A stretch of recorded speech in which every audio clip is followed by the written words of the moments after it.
Hello friends. Entertainment की दुनिया का समुंदर है बॉलीवुड इंडस्ट्री, और इस बॉलीवुड इंडस्ट्री के समुंदर का बेशकीमती मोती है वो नाम जिसने इस चमचमाती बॉलीवुड की दुनिया पर 50 सालों से भी ज़्यादा समय से अपना सिक्का जमा रखा है। लोग उसे सदी का महानायक, शहंशाह, एंग्री यंग मैन और ना जाने किन किन नामों से बुलाते हैं। सिनेमा जगत में सफलता का दूसरा नाम बन चुके श्री अमिताभ बच्चन जी का आज हम वो अनसुनी कहानियाँ भी जानेंगे जो आप में से बहुत लोग नहीं जानते होंगे। तो चलिए शुरू करते हैं। श्री अमिताभ बच्चन जी का जन्म 11 अक्टूबर 1942 को इलाहाबाद, जिसे प्रयागराज कहते हैं, में हुआ था। इनके पिताजी का नाम हरिवंश राय बच्चन था, जो एक प्रसिद्ध कवि थे। इनकी माताजी का नाम तेजी बच्चन था। हरिवंश राय जी ने पहले इनका नाम इंकलाब श्रीवास्तव रखा था, लेकिन बाद में अपने मित्र सुमित्रानंदन पंत जी की सलाह पर अमिताभ रख दिया। वैसे मैं आपको यह भी बता दूं कि बच्चन हरिवंश राय जी का पेन नेम था। अमिताभ जी की प्रारंभिक शिक्षा इलाहाबाद में ही हुई, लेकिन आगे चलकर इन्होंने नैनीताल के शेरवुड कॉलेज और फिर दिल्ली के किरोरी मठ कॉलेज में पढ़ाई की। कॉलेज के दिनों में ही इन पर एक्टिंग का प्रभाव पड़ा। अमिताभ जी दिलीप कुमार जी की एक्टिंग से बहुत इंस्पायर्ड थे। अपने कैरियर की शुरुआत में इन्होंने ऑल इंडिया रेडियो में जॉब के लिए अप्लाई किया, लेकिन उन्हें यह कहकर रिजेक्ट कर दिया गया कि आपकी आवाज़ बहुत मोटी और भारी है। बाद में इन्होंने कोलकाता में जाकर जॉब की तलाश की। शुरुआत में इन्हें बहुत कम पैसों में ही प्राइवेट नौकरी करनी पड़ी, लेकिन इनकी किस्मत इन्हें फिर से फिल्म इंडस्ट्री खींच लाई। और कुदरत का करिश्मा देखिए, 1969 में फिल्म भुवन शोम से एज अ वॉइस नरेटर ही अमित जी ने फिल्म इंडस्ट्री में कदम रखा। जिस आवाज़ के लिए ऑल इंडिया रेडियो ने इन्हें रिजेक्ट कर दिया था, उसी आवाज़ के दम पर इन्होंने बॉलीवुड में अपना पहला कदम रखा। आगे बढ़ने से पहले अगर आपको मेरे वीडियो पसंद आते हैं तो वीडियो को लाइक और शेयर जरूर करें, और हाँ, ऐसे वीडियो सबसे पहले पाने के लिए चैनल को सब्सक्राइब करना ना भूलें। अमिताभ बच्चन जी की पहली एक्टिंग फिल्म सात हिंदुस्तानी थी, जो एक फ्लॉप फिल्म थी। और यही नहीं, इनकी राजेश खन्ना के साथ की गई आनंद फिल्म को अगर छोड़ दिया जाए तो इनकी स्टार्टिंग की 12 फिल्म्स फ्लॉप रहीं। जी हाँ, 12 फिल्में।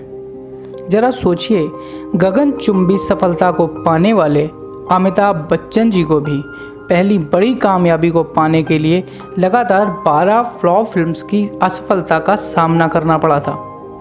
तब जाकर 31 इयर्स की एज में 1973 में आई फिल्म जंजीर की कामयाबी से वो सफलता के रथ पर सवार हो पाए, और उन्हें लोग अब एंग्री यंग मैन के नाम से जानने लगे। 1975 में रिलीज़ हुई दीवार और शोले मूवी से तो अमित जी ने सक्सेस की एक नई स्टोरी ही लिख दी। बच्चन जी का ये जगमगाता सफलता का सफ़र 1975 से लेकर 1988 तक दौड़ता ही चला गया। इस बीच अमित जी 1984 से 1987 के बीच पॉलिटिक्स में भी कुछ समय तक एक्टिव रहे, लेकिन फिर इन्होंने कुछ विशेष कारणों से पॉलिटिक्स से रिज़ाइन कर दिया। इस सफलता के सफ़र के दौरान उनकी 1983 में एक हिट मूवी कुली का किस्सा तो आपने सुना ही होगा। कुली फिल्म में एक फाइट सीन करते वक्त उन्हें रियल की चोट लग गई थी और उन्हें हॉस्पिटलाइज्ड करना पड़ गया था। स्टोमक में हुई इंटरनल इंजरी से उनकी कंडीशन बहुत सीरियस हो गई थी, लेकिन लोगों की दुआओं से और उनके प्यार से उन्होंने मौत को भी हरा दिया। 1990 के दौर में अब उनके कैरियर में फिर से कुछ फ्लॉप फिल्में आईं, जैसे जादूगर, तूफान, लेकिन अग्निपथ फिल्म में अमित जी का काम हिस्टोरिक बन गया।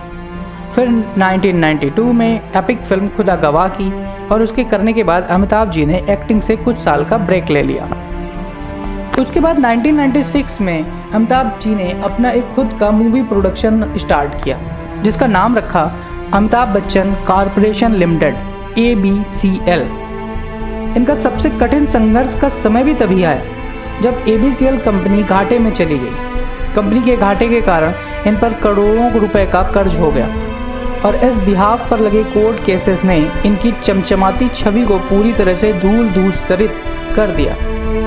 उनकी खुद की गई एक्टिंग से लाल बादशाह जैसी फिल्में भी सुपर फ्लॉप साबित हुई, लेकिन उसूलों के पक्के अमिताभ जी ने अपना पूरा कर्ज उतारने और अपनी इमेज को फिर से बनाने का एक प्रण लिया और नई शताब्दी, नई सेंचुरी मानो अमिताभ जी के लिए नया सुनहरा भविष्य लेकर आई। ईयर 2000 में अमिताभ बच्चन जी ने यश चोपड़ा जी के प्रोडक्शन में बनी फिल्म मोहब्बतें से एक शानदार सफलता का धमाका किया और साथ ही साथ कौन बनेगा करोड़पति के पहले सीजन को होस्ट किया और एक धमाकेदार सफलता हासिल की। उसके बाद आने वाले सालों में कभी खुशी कभी गम, बागबान जैसी फिल्में की और फिर से बॉलीवुड के जगमगाते स्टार बन गए। 2001 में आई ब्लॉकबस्टर मूवी लगान तो आपने ज़रूर देखी होगी, उसमें भी अमिताभ जी ने ही वॉइस नरेट की है। तब से लेकर अब तक 77 ईयर्स की एज हो जाने के बावजूद वो हर साल अपनी बेमिसाल एक्टिंग वाली फिल्म हमें देते रहते हैं।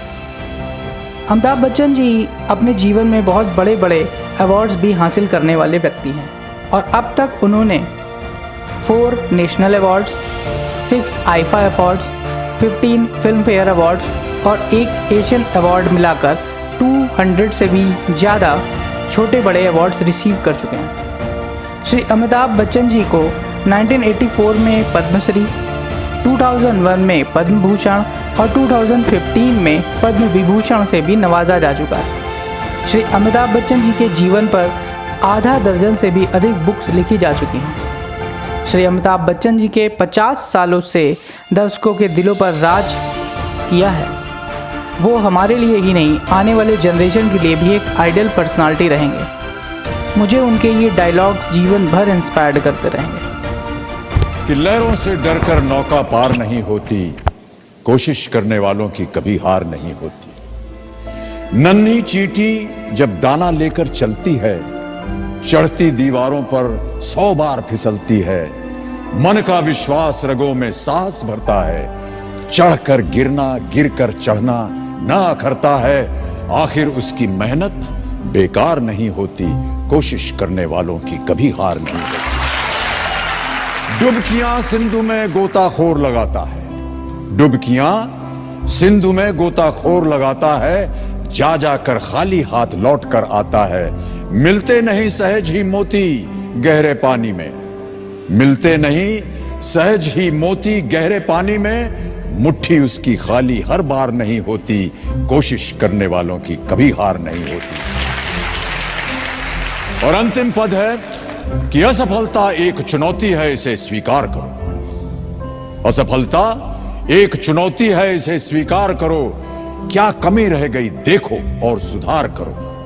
जब तक न सफल हो नींद चैन को त्यागो तुम, जब तक न सफल हो नींद चैन को त्यागो तुम।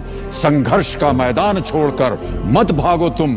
कुछ किए बिना ही जय जयकार नहीं होती, कोशिश करने वालों की कभी हार नहीं होती, कोशिश करने वालों की कभी हार